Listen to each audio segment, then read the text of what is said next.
Now the leaders of the procession, Suman was one of them. They saw in excitement had reached the barracks gates. A police officer, he was the DSP, Mohan told them later, came up to them. There was some conversation between him and the students. The students seemed to be arguing. The rain had listened now, and the police officer took off his hat and ruffled his hair. Once he laughed, showing all his teeth, but the students remained serious. One of them handed him a piece of paper. He took it without glancing at it and nodded. The students turned their backs on him, and one of them shouted, "Mahatma Gandhi ki Jai." Jai, the others shouted back loudly, and they briskly marched back the way they had come. So now the leader of the procession was Suman, as we can see in the picture also, and everybody saw this with an excitement when all the students reached to the barrack gates. They already know that the policemen will be there outside to stop them. They were prepared for that. There was some conversation between him and the students, between the DSP and the students. The students seemed to be arguing. They were looking like they were arguing with the DSP. The rain had lessened now. It was not raining much. The police officer took off his hat and ruffled his hair. He was see the gesture of the police officer. He was taking off his hat and ruffling his hair, and then laughed, showing all his teeth. This was a casual behavior of the police officer towards the students. He was thinking that this thing is not serious and the students are just showing everything off, but that was not true. They handed him over a piece of paper. He took it without glancing at it and nodded. He took the paper, and the students went back to their college, and they said, "Mahatma Gandhi ki Jai." As I have told you before, as the procession was organized, or we can say was led mainly by Mahatma Gandhi ji, that's why they are saying Mahatma Gandhi ki Jai, and the others shouted the same, and then they all briskly marched their way back to where they had come.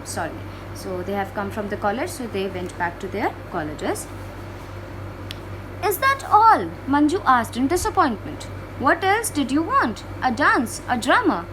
Babu asked scornfully, but he also asked in the manner that he was not expecting anything else, but that was not true.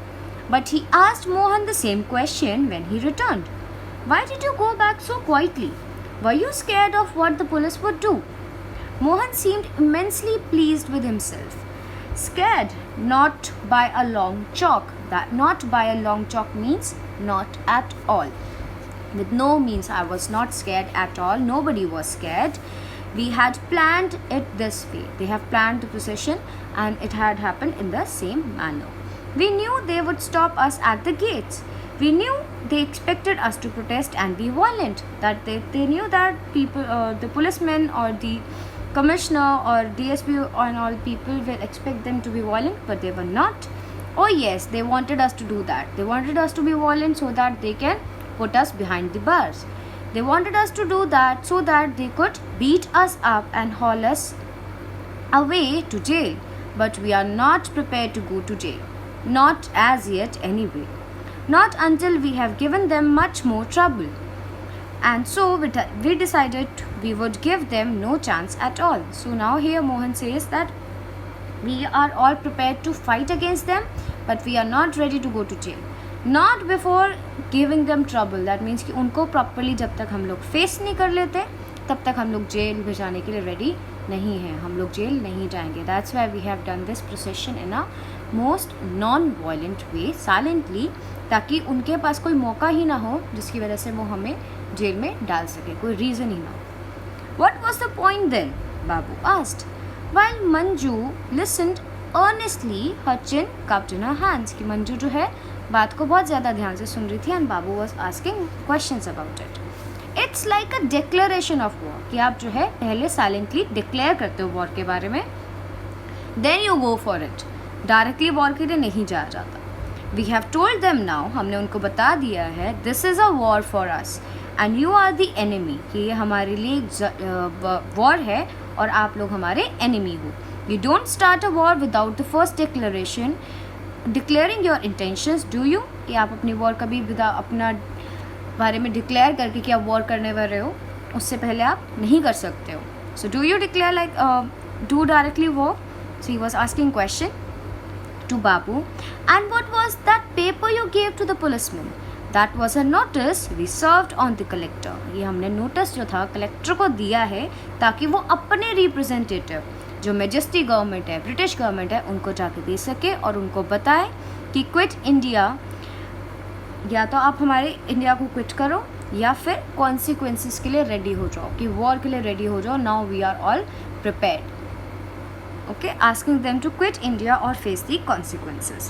Suman and other boy turned up after they had finished their dinner that night. Suman और एक और boy जो था उनके साथ आता है after their dinner. The boy staggered in with a large newspaper. Boy जो है उसके हाथ में एक बहुत heavy सा box, एक बहुत बड़ा parcel है जो कि न्यूज़पेपर से covered है, and he was quite shivering. घबराते हुए वो box को लेके अंदर आता है. Got it? Mohan asked, his voice tense with excitement. Yes, look, lot of trouble though. Where shall I take it? Here, let me help you. So here they have brought a parcel to Mohan's house. After the boy left, Suman, Amma and Mohan. So that boy left, Suman, Amma and Mohan went into the small puja room. Babu and Manju stared curiously over the shoulders at the mysterious parcel, which turned out to be a cyclo-styling machine. Cyclo-styling machine, it's an early machine used to duplicate documents, जो आज के time पे जैसे हम लोग photocopy machine कहते हैं. So that was cyclo-styling machine, or we can say printing machine. Okay. Now, Babu, Mohan said as they settled down to work, sit out in the front room and keep watch. Give us a warning if anyone seemed to be coming to our house. Manju, go to bed, or else. He went on, noticing her crestfallen face. That means she was sad, she wanted to participate in this. You sit here in the hall and pass on Babu's warning to us. Babu will sit in the front room and you will sit in the hall, so that it is easy for us to get the information as quick as possible. Babu sat outside, alert and attentive. He felt a thickening in his throat. It was beginning, and at last he was doing something. So he was excited and scared that something is going to happen and they are ready for it. He kept his eyes and mind on the road outside. It was deserted. Road पे कोई नहीं था, खाली road थी. In a little while, the 9 o'clock siren went off. थोड़ी देर बाद 9 o'clock का siren जो है हुआ. Babu thought for the first time that day of the war being fought all over the world. बाबू को first time जो है ये realize हुआ that कि war जो है all over world में छिड़ने वाली है और ऐसा होगा और इन हम लोगों को भी सबको participate करना पड़ेगा. And suddenly, coming out of his reverie, he tensed.